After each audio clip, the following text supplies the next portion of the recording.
एक दिन जंगल में हरन, खरगोश, बंदर और दीगर जानवर जमा हुए थे। हरन ने कहा, हमें अपने बादशाह से मिलना चाहिए। सब जानवर मुत्तफक हो गए। वो सब शेर राजा के दरबार की तरफ चल पड़े। शेर राजा अपने तख्त पर बैठा हुआ था, उसकी आंखें चमक रही थीं। खुश आमदीद मेरे प्यारे जानवरों, शेर राजा ने मुस्कुराते हुए कहा।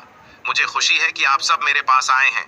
जानवर शेर राजा के करीब आए और कहा, हमें अपने बारे में कुछ बताएं शेर राजा। शेर ने गहरी सांस ली और बोलना शुरू किया। मैं जंगल का सबसे बहादुर और ताकतवर जानवर हूँ। मेरी जिम्मेदारी है कि मैं आप सबकी हिफाजत करूं और इंसाफ फराहम करूं। शेर राजा ने अपनी कहानी सुनाते हुए कहा, मैंने कई जंगें लड़ी हैं और हमेशा फतह हासिल की है। मैंने कमजोर जानवरों को बचाया और जालिमों को सजा दी। सब जानवर हैरान होकर शेर राजा की बातें सुन रहे थे।